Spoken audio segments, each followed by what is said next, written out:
Hello friends, welcome back to my mini blog. তোমাদের সকলকে জানাই মেরি ক্রিসমাস। আর তোমরা কে কীভাবে ক্রিসমাস কাটাচ্ছ সেটা অবশ্যই আমায় কমেন্টে জানিও। আশা করি তোমাদের সকলের ক্রিসমাসই খুব ভালোভাবে কাটবে।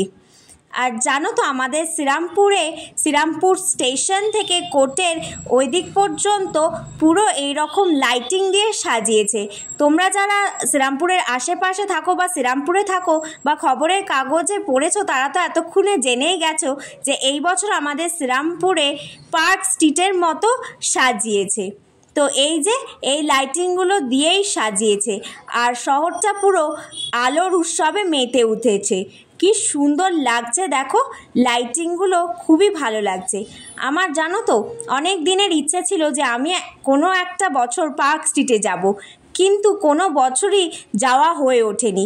তো পার্ক স্ট্রিটের আলো আমি কোনো বছরই দেখতে পাইনি। এই বছরও যৎস্বাভাবিক হয়নি, কারণ আমার যেহেতু সামনেই এক্সাম, তার জন্য।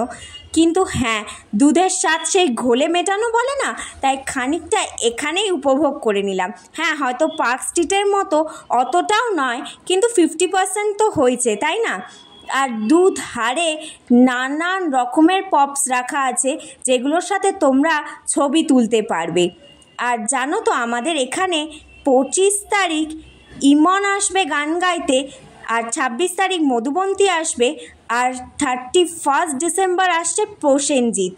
তো তোমরা যারা শ্রীরামপুরে বা তার আশেপাশে থাকো আর যাদের ইচ্ছা আছে, ওই দিন এসে অবশ্যই দেখে যেতে পারো। আর এই যে দেখো, দুধারে দুপাশারই দোকান বসেছে, শাড়ির দোকান, ধূপের দোকান, নানা রকম ছবি হাতে এঁকে বিক্রি করছে।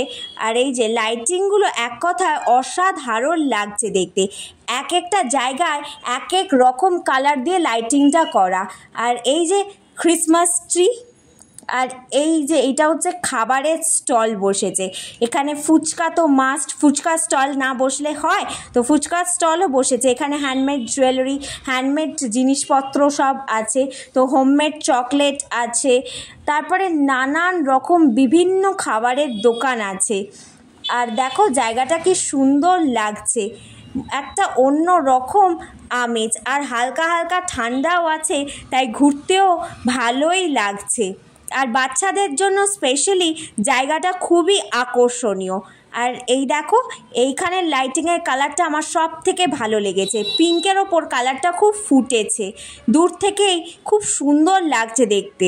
যত না কাছ থেকে ভালো লাগছে, আমার মনে হয় যত দূর থেকে দেখছি তত বেশি ভালো লাগছে। এক গুচ্ছ গুচ্ছ লাইটিং তো, তাই জন্য। তারপরে এখানে লেখা আছে আই লাভ শ্রীরামপুর, যেটা খুব সুন্দর লাগছে। তারপরে এই স্টেট ব্যাংকের সামনে দিয়ে যেতেই এই রাস্তাটাও খুব সুন্দরভাবে অন্য রকমের একটা লাইটিং দিয়ে সাজিয়েছে। এতক্ষণ তো অন্য রকম লাইটিং দেখলে, আর এই রাস্তাটা আবার অন্য রকমের লাইটিং দিয়ে সাজিয়েছে। এই লাইটিংগুলো দেখতে খুবই ভালো লাগছে। তো এই রাস্তাটা ধরে হাঁটতে হাঁটতে খানিকটা যেতেই একটা বড় ক্রিসমাস ট্রি সাজানো আছে। আর এই যে দেখতেই পাচ্ছ, এখানে স্টেজ করা আছে, এই স্টেজের ওপর উঠে তোমরা ছবি তুলতেই পারবে। তো খুব ভালো লাগছে। আর এই দিকে দেখো, ডান দিকের রাস্তাটা, এই রাস্তাটাও খুব সুন্দর লাগছে, যেটা একদম কোর্টে চলে যাচ্ছে। তো ওইটায় আমি ঢুকলাম না, ওইটায় পরে ঘুরে এসে তোমাদের দেখাচ্ছি। আর জানো তো, আমাদের শ্রীরামপুর শহরটা একদম অন্য রকম একটা আমেজে সেজে উঠেছে, যাকে বলে ক্রিসমাস ভাইব। আর জানো তো, এই লাইটিংগুলো জ্বলা স্টার্ট হয়েছে 21 ডিসেম্বর আর চলবে হচ্ছে 2 জানুয়ারি অবধি। যে আমি একটু কেট মেরে ভিডিও করছিলাম, কেমন লাগলো সেটা অবশ্যই আমায় কমেন্টে জানিও। আর আমার তো স্টাইলের কোনো শেষ নেই। এই যে আমি রাস্তার মধ্যে হাঁটছি আর মাকে ফোনটা ধরিয়ে দিয়েছি একটা ভিডিও করে দেওয়ার জন্য। জানি না ভিডিওটা কেমন হয়েছে, তো মোটামুটি দেখলাম ভালোই উঠেছে, তাই জন্যে এই ভিডিওটার সাথে এই ভিডিওটা অ্যাটাচ করে শেয়ার করে দিলাম। আর নিজেও আমি খানিকটা সেলফি মোডে ভিডিও করে নিয়েছি, দেখার জন্য যে কেমন লাগছে। আর এত সুন্দর লাইটিংগুলো দিয়েছে না, তাই জন্য আর ভিডিও করার লোভটা সামলাতে পারলাম না। আর এখানে দেখো ফাংশান হচ্ছে, ফাংশানের গানগুলো আমি এখানে দিইনি, কারণ যেহেতু কপিরাইট পড়ে যাবে, তাই জন্যে আমি এই ক্লিপসটা গানগুলো কেটে তারপরেই শেয়ার করেছি। আর ওই যে দেখতে পাচ্ছ ওই দিকটা ক্রিসমাসের সান্টা ক্লজ মানে মেন আকর্ষণ যেটা, সেটাই ওখানে রাখা আছে। তো ওখানে অনেকটাই ভিড় হয়েছে, তো সেটাই চলো দেখে আসি এবার। আর এই যে এইটাই স্টেজ করেছে, এই স্টেজেই ইমন চক্রবর্তী আসবে, মধুমন্তী আসবে, ইনফ্যাক্ট প্রসেনজিৎও আসবে 25, 26 আর 31 তোমরা অবশ্যই এসে দেখো। আমার যাওয়া হবে না যেহেতু আমার এক্সাম, তাই জন্য। আর এই যে সান্টা ক্লজ দাঁড়িয়ে আছে আর এখানে লেখা আছে আই লাভ ওয়েস্ট বেঙ্গল, আর দুটো হরিণ দেওয়া আছে, আর সাথে আছে হচ্ছে ক্রিসমাস ট্রি, আর তুলো দিয়ে ওরা বরফ করেছে, খুব সুন্দর লাগছে এই জায়গাটা। আমি এখানে দাঁড়িয়ে ছবি তুলতে পারিনি কারণ এতটাই ভিড় হয়েছিল, তো যতটা পেরেছি নিজের অল্প একটু ভিডিও করে নিয়েছি। দিয়ে ওখান থেকে আস্তে আস্তে নেমে আবার চলে যাচ্ছি কোর্টের দিকে, মানে যেখানে আমাদের চার্চটা আছে, সেন্ট অলিভ চার্চটা। তো যাওয়ার পথেই আরেকটু দাঁড়িয়ে গানটা শুনে নিলাম, আর গানগুলো খুব ভালোই হচ্ছিল জানো তো। আর এখানে বসার চেয়ারও আছে, আর দেখো এই ডলফিনটা কি সুন্দর লাগছে, এই ডলফিনের লাইটিংটা।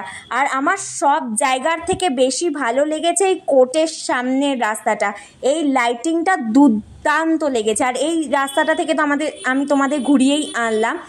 তো এই যে কোর্টের রাস্তাটা যেখানে সেন্ট অলিভ চার্চটা আছে, ওটা ঢোকার সময় এই লাইটিংটা তোমরা দেখতে পাবে।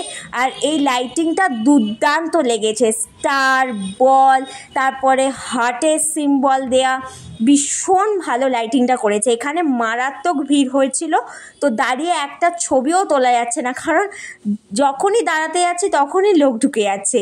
আর এখানে ক্রিসমাস ট্রি আছে, ডিয়ার আছে, খুব সুন্দর লাগছিল।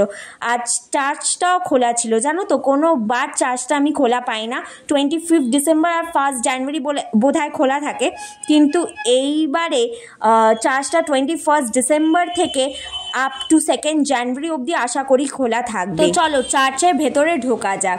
তো চার্চটা খুব সুন্দরভাবে ডেকোরেট করেছে লাইট দিয়ে, আর সামনেটা এরকম ছিল। আর চার্চের ভেতরেও ঢোকা যাবে, তো চার্চের ভেতরেও চলো ঢুকে তোমাদের একবারটি ঘুরিয়ে দেখিয়ে দিই। এই যে চার্চের ভেতরেও এরকম লাইটিং দিয়ে আর ফুল দিয়ে সাজিয়েছিল, আর বসার জায়গাগুলো দেখে এক কথায় অসাধারণ লাগছিল, ডেকোরেশনটা খুব সুন্দরই করেছিল। আর এই যে এটা হচ্ছে প্রেয়ার হল, তো তোমরা দেখে নাও, আশা করি তোমাদের ভালোই লাগবে। তোমরা এলে অবশ্যই একবার চার্চটা ঘুরে যেও। আমি এই প্রথমবার এই চার্চে ঢোকার সুযোগ পেলাম। আর চার্চের পেছন দিকটা এরকম কাউন্টার মতো করা আছে, জানি না কি হবে, হয়তো স্টল বসবে। আর সামনেটা এরকম লাইটিং দেওয়া আছে, লাইটিং করে সান্টা ক্লজ দেওয়া আছে। আর জানো তো এখানে একজন মিকি মাউস সেজে দাঁড়িয়েও আছে, একজন না বোধহয় 2-3 জন এরম ছিল। তো এই মিকি মাউসের সাথে ছবি তোলার জন্য প্রচুর ভিড় হয়েছিল। আর এই যে চার্চের ঘড়িটা দেখছো, এই চার্চের ঘড়িটা কিন্তু চলে। আগে যখন আমি স্কুল যেতাম, আর তোমরা যারা জানো না আমার স্কুল কোনটা, তো আমি বলে রাখি আমার স্কুল হলিওম। আমি ক্লাস 1 থেকে 12 অবধি হলিওমেই পড়েছি। তো এই রাস্তা দিয়েই আমি হলিওমে যেতাম। তো মাকে জিজ্ঞেস করতাম এই ঘড়িটা কি চলে, মা বলতো হ্যাঁ ঘড়িটা চলে, আর দেখতাম হ্যাঁ ঘড়িটা চলছেও। তো একটা আলাদাই আবেগ জড়িয়ে আছে আমার এই শহরটার প্রতি। আর নিজের কয়েকটা ছবি তুলেছিলাম, সেগুলো এখানে অ্যাটাচ করে দিলাম। আর এই ভিডিওটা যদি ভালো লেগে থাকে তাহলে অবশ্যই আমার চ্যানেলটাকে লাইক, কমেন্ট, সাবস্ক্রাইব ও শেয়ার করতে একদম ভুলো না। আজকের মতো টাটা, আবার আসছি নেক্সট মিনি ব্লগে। আর তোমরা কারা কারা শ্রীরামপুরে এই লাইটিংগুলো দেখতে এসেছিলে তারা অবশ্যই আমায় কমেন্টের মাধ্যমে